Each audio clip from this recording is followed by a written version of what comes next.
ADC, আর এইখানে বসে আপনারা মানে আমরা হিসাব চাইবো না, টাকার হিসাব চাইবো না নাকি? চান তো আপনারা? চান তো? তো তাহলে সাংবিধানিক পুষ্টি থেকে আপনি কেন সংবিধান অমান্য করবেন? অডিট করানো সাংবিধানিক দায়িত্ব আমাদের।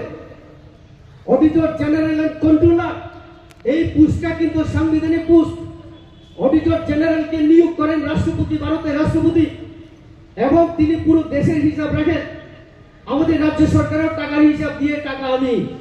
তুমি এডিসির প্রশাসনে বসে আসো, তুমি একটা সাংবিধানিক প্রতিষ্ঠান এবং পদে আসো, তাহলে তোমাকে হিসাব দিতে হবে। আমি রেবতী ত্রিপুরা সেই হিসাবটাই তো চেয়েছি জনগণের হয়ে। তাহলে আমি কি করে খারাপ হয়ে গেলাম?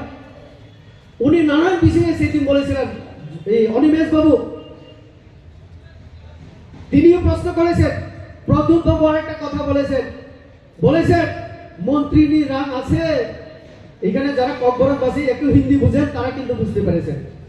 মন্ত্রিনী রাং আছে, মন্ত্রী তো সবাই বুঝলাম আমরা। মন্ত্রিনী, এটা নি মানে ককবর হয়ে গেল, রাং আবার ককবর হয়ে গেল, আছে আবার বাংলা হয়ে গেল। একটা লাইনের মধ্যে হিন্দি বাংলা ককবর মিশিয়ে বললেন মন্ত্রিনী রাং আছে, লেকিন চিনি হিম্মত তঙ্গ,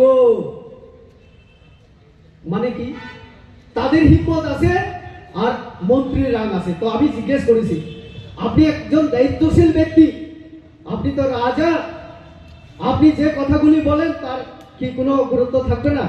অবশ্যই। তো তাহলে কোন মন্ত্রীর কথা আপনি বললেন? আমি জিজ্ঞেস করেছিলাম প্রেস মিটে। এই মন্ত্রী সবাই, আপনারও তো দুজন মন্ত্রী আছে, যেহেতু নাম বলেননি আমার তো সন্দেহ, এটা কি বিশ্বকেতু বাবুর হাতে আছে এই রাংটা টাকা, না ওই অনিমেষ দেববর্মার হাতে? নামটা বললে খুশি হতাম।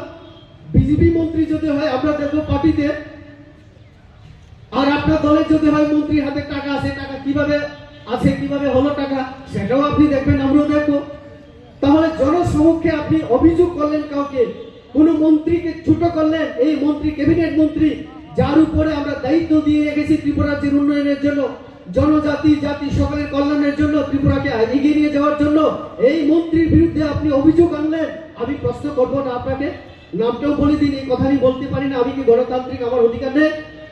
তাহলে রেবতী ত্রিপুরা শর্টমেট এই খারাপ হয়ে গেলাম কেন? রাবিশ কথাবার্তা আমি কিভাবে বললাম? এটা আমার গণতান্ত্রিক অধিকার ভাই, আমি গণতন্ত্রে আসি, তোমার রাজতন্ত্রে নই আমি। অনিমেষ বাবু কি বলেছেন? অনিমেষ বাবু বলেছেন যে বিজেপি ন্যাশনাল পার্টি আঞ্চলিক দলগুলিকে শেষ করে দেয়। আমি তার প্রতিক্রিয়া, তার জবাব আমি জানতে চেয়েছিলাম অনিমেষ বাবুর নাম ধরে। আজকেও আপনাদের মাধ্যমে, মিডিয়ার মাধ্যমে আমি অনিমেষ বাবুকে প্রশ্ন করছি। আপনি উদাহরণ দিয়েছেন বড়োল্যান্ডে, বড়োল্যান্ডে আমরা নাকি শেষ করেছি কোন আঞ্চলিক দলকে। আর বড়োল্যান্ডে যত দল আছে সব আমাদেরই দল, এনডিএর পার্টনার। একটা দল হেরেছে আর একটা দল জিতেছে, সেখানে ঠিক আছে, হেমন্ত বিশ্ব শর্মা তো একটু ভালো মুখ্যমন্ত্রী, তো কাজেই ওনাকে তো দুর্নাম করার চেষ্টা আপনারা করবেন।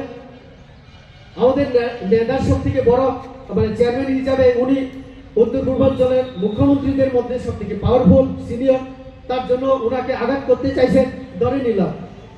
কিন্তু ত্রিপুরা রাজ্যের ইতিহাসে আঞ্চলিক দলকে ভাঙার জন্য যারা সব থেকে দায়ী তারা কে? অনিমেষ বাবু খুদ। অনিমেষ বাবু খুদ। আপনি তো বানিয়েছিলেন একটা এনসিটি, আপনি চিন্তা করলেন, সুবুদ্ধি এলো আপনার মধ্যে, বলল সব দল মিলে আমরা বানিয়ে ফেলবো আইএনপিটি। আইএনপিটি বানিয়ে আবার ভেঙে দিলে হয়ে গেলেন আইপিএফটি। এরপরে আপনার আবার চিন্তা এলো আমি মাথাতে চলে যাই। বারবার আপনি দল ভাঙছেন, দল গড়ছেন, আবার একটা দল থেকে অন্য দলে যাচ্ছেন। এই জন্য দায়ী আপনি নিজে। আঞ্চলিক দলকে যদি কেউ ভেঙে থাকে তাহলে প্রদ্যুৎ বাবু, অনিমেষ বাবুরা, বিজেপি না। বিজেপি বরং ছোট ছোট আঞ্চলিক দল, ছোট ছোট আঞ্চলিক দলে যে সমস্ত কর্মী গরিব মানুষ তাদেরকে ক্ষমতা এবং তাদেরকে বাঁচার উপযুক্ত করে সুযোগ সুবিধা দিয়ে আমরা বাঁচিয়ে রাখছি। আমরা বরং তাদেরকে সাহায্য করছি। আর সেই জায়গায় দীপ্রাসাদের মধ্যে যদি বাঙ্গন তৈরি করে ত্রিপ্রাসাদের যদি ডিভাইড করে ডিভিশনের যে রুল প্লে করো, তাহলে তোমরা প্রদ্যুৎ বাবু, অনিমেষ বাবুরা, আইপিএফটি শুক্লাচরণ নোয়াতিয়া, প্রেমচন্দ কুমার রিয়া এই কয়েকদিন আগেও প্রেস মিটে, কয়েকদিন আগে জনসভায় তাদের বলতে বাধ্য হয়েছে। এক সময় আইপিএফটির 8 জন এমএলএ মন্ত্রী তাদেরকে টস করে ভেঙে এখান থেকে চলে গেল মেবার জমাতিয়ারা, অনিমেষ দেববর্মারা। আর সেই সময় এই প্রদ্যুৎ বাবু তো এনজিও করতেন, এই এনজিও করতে করতে তিনি সবাইকে ডাকলেন রাজা হিসেবে, মে হো আপ সব চলে আও আপ সব। ত্রিপুরাল্যান্ড ছিল সেই সময় দাবি। রাজা তো সব সময় আমাদের সঙ্গে চালাকি করে রাজার মতোই রাজত্ব করার চেষ্টা করেন, এটাই প্রমাণ।